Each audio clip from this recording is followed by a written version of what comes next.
Welcome to AMEC Amplified, Voices That Defy Gravity, where we share stories that inspire, empower, and create change in our communities. I'm your host today, Tyra Jones, founder of AMEC Programs, and today's conversation is one that touches the heart and equips the mind. We're joined by Tanjalika Cox, a devoted mother whose daughter receives special education services. Now, Tanjalika is in the process of learning her rights as a SPED parent and preparing for her daughter's ARD. ARD meaning admission, review, and dismissal. That's a meeting at the school that includes the teachers, the administrators, and the parent to come together to formulate a plan for the student. Now, for many parents, navigating special education can feel overwhelming. Today, Tanjalika opens up about her journey, her challenges, her wins, and what she's learning about being her child's strongest advocate. Whether you're a parent, an educator, or someone who cares about equitable education, this episode will give you insight, encouragement, and actionable takeaways. Let's get to it. All right, so Tanjalika, first of all, thank you for being here. I want to start at the beginning. When did you first realize you needed to learn more about your rights as a SPED parent, and what was that initial experience like? When I took her for her 18-month, thank you for having me. First, I want to say thank you for having me. I am so nervous. I am so shy. But I just wanted to say that I learned initially that there's a possibility that my daughter would have special needs when she was around 18 months old and she still hadn't yet said mama. And she just was not using words. And I told her pediatrician that I would like some more time to work with her, because I didn't want to accept any type of diagnosis without exploring all options. And so I tried speech, sign language with her, and I still couldn't get her to say mama. So then later I decided to explore working with autism, which is an organization here in Woodland Hills that assists children that are nonverbal. But that was like after her fourth birthday. I gave myself a lot of time to work with her before accepting her diagnosis. Yeah, I totally understand. Now, let's transition to this art meeting that's going to happen possibly in September. I think you said that they may have changed the date to October-ish, September, October-ish. But let's transition to that meeting. Now, you've been preparing for your daughter's art meeting, which can be such a pivotal moment in a student's education plan. Can you walk us through how you're getting ready, and for the parents who are not familiar with the art process, give them a little, overview of the art and what that means for their child's education and the resources or support that have been most helpful? Yeah, well, when I enrolled her in school, she started TK last August. I gave the school her packet with her diagnosis, with her medication, and I requested in writing for her to have a one-on-one. The school immediately turned me down and told me that she's too young for them to honor the wishes of her psychiatrist, which he is still her current psychiatrist, for her to have a one-on-one due to her eloping behaviors. But that started in August 2024. I've been still advocating for her to have a one-on-one with her while she's at school. She still don't have it to this day. And so I've been working with two different agencies. Regional Center is one of them. She gave me a connection of Another agency is called Disability Rights to assist with getting her the one-on-one, which they charging a fee, which is cool. I just am trying to get her to still have a one-on-one. Everybody is still investigating the discrimination at this time, so having no results produced. Wow. Wow. I contacted her school district is North Regional. I contacted the school district and spoke with several higher ups regarding my request for her to have a one-on-one.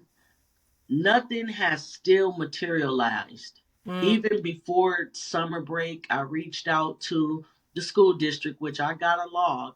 I've called them several times. I've written them, and I also have email evidence of me requesting additional testing so that she can get the learning device, which she still don't have that. Right. Even as of May, when I met you, she still didn't receive the device that I requested during her IEP back in October 2024. She still don't have that. It's almost a year. Still don't have it. Yeah. And so I got a feeling I'm gonna have to go with probably a disability rights advocate with filing a lawsuit against the school district. That's probably the only way my voice is going to really and truly be honored and heard. Yes, I definitely agree. And yes, when we talked in May, I shared with you what AMEC has done in the past to advocate on behalf of SPED students. And I have to admit, when you shared with me the emails and you showed me the emails communication that you had with the school, you are doing everything that you're supposed to do. And not only that, what you're doing also you're learning how to communicate using their vernacular, because that's one thing a lot of parents get twisted on is about communicating with special education professionals in their vernacular, because sometimes they purposely use these acronyms and they give these little I guess you would say scripts of what they say. Oh, well, we're gonna, how they say that they're gonna do something that they're not gonna do. So, and it's the standard way that they say these things, and you've learned that, and I have to commend you. You are doing a great job with making sure that you hold them accountable and that you communicate, because that's one thing that we know that a lot of districts and special education administrators, they kind of take advantage of the parents who don't know, don't know how to communicate, don't understand the vernacular of special education, as well as knowing their rights. You can bring in an advocate. We've served with other parents, and we actually go into the R's. So I want to transition right here to the advice for other parents. Now, I know there are parents listening right now who might be in the same place you were a few months or years ago, uncertain, maybe even intimidated by the process. What advice would you give them to help them feel more confident and informed? Well, the advice I would give them is to be that legal representation for your child. And don't let those words intimidate you. I studied law in school just so that I could understand my rights as a Black person. So Yes. I took up enough law to understand. And it doesn't hurt to have direct connections with working with autism advocates. Um, Reach out to your local community, because there is advocates that help CSUN University have free of charge legal representation referrals. They also have a wealth of knowledge, which a lot of things I didn't understand, even though I studied law, I didn't understand a lot of the disability rights. So Google those rights and take notes and read them, because I didn't even know that a school couldn't like suspend your child because they're not performing enough. And that's what it sounded like they were trying to do with Leah, because Leah wasn't writing her name. She wasn't able to go to the restroom on her own. And they've even told me in some ways she would be better off staying home with me. And I'm fighting for her rights to be present just like the other children. She's writing her name. So if you work with her, she will work with you. And she is becoming more verbal as time progresses. Exactly. Well, that's wonderful. That's wonderful. Now, let's talk about the reflection. Let's reflect on your journey. As you reflect on your journey so far, what's been the most empowering lesson you've learned? Not just about the SPED process, but about yourself as a parent. That's a good question. The biggest lesson I've learned is that I am what my daughter needs to represent her more than even attorney, because I have the personal hands-on information that could assist with meeting her needs in an educational environment. I'm her biggest advocate, and I am enough. In our culture, we're not praised enough about who we are as an individual. And learning that I am enough for her stopped me from calling all these people to assist me with helping my daughter and getting busy on my own. And after speaking with you back in May, really inspired me to go get in them law books, learn special education law, because it will definitely make your journey a lot easier. And it is pretty easy to understand it after talking with someone like yourself. I appreciate our conversation because it has inspired me to learn more about special education law.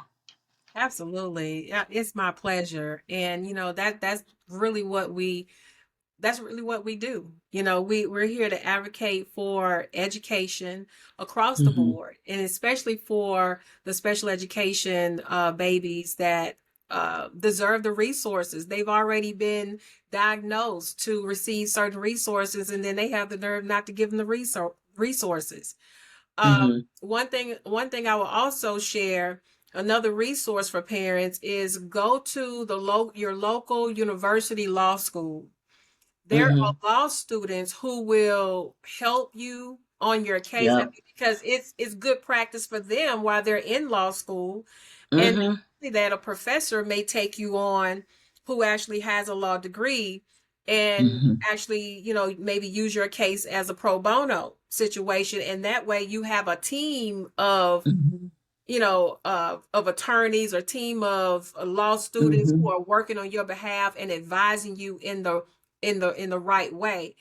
Also, like you said, organizations, with AMEC, we have that advocacy Mm-hmm. available, free of charge for all parents. So for parents, I want to encourage you to, just like Tanjalika just said, reach out to your local agencies, as well as the local universities with these law students, because they definitely will assist you and help you, and guide you along the way, and it would be beneficial for them in their studies as well. So Tanjalika, first of all, I want to say thank you for sharing your story so openly and honestly. Your journey is powerful. It's a powerful reminder that advocacy brings knowledge, and that every Mm-hmm. parent has the right and the ability to be their child's strongest voice. For our Yes. listeners, if you're navigating special education, we've included resources on the show, in the notes, to help you understand your rights, prepare for meetings, and connect with support networks. Thank you for tuning in to AMEC. Now, there's going to be a discussion guide that we're going to post. So if you're watching this show and you want a transcript of this show, that information will be available for you. I'm sorry, in the form of a PDF. Okay, so thank you so much, and we look forward to talking with you soon, because this is the first conversation, and we're going to have another conversation with Miss Tanjalika Cox. Thank you so much, Miss Cox. Anytime, anytime. Thank you for having me. Absolutely. Much love from Woodland Hills, California. Go ahead. I wish y'all nothing but peace, success, and love. Could you give us your social media handles, please? Yes, I'm Tanjalika _ the Black Sheep on Instagram and TikTok. And on Facebook, I am Tangy with Tangee Cox, like Cox Cable. I'm on there talking about narcissistic abuse recovery, sobriety, and how to rebuild your self-esteem after childhood trauma. Check me out, ladies and gentlemen. Absolutely. Thank you. Thank you so much. And you can follow us at AMEC Programs on all channels, Instagram, Facebook, as well as TikTok, and definitely our YouTube channel as well. Until the next time, until the next episode, keep learning, keep advocating, and keep defying gravity. Peace out. Thank you for having me again, Tyra. You're the best. You're very welcome. AMEC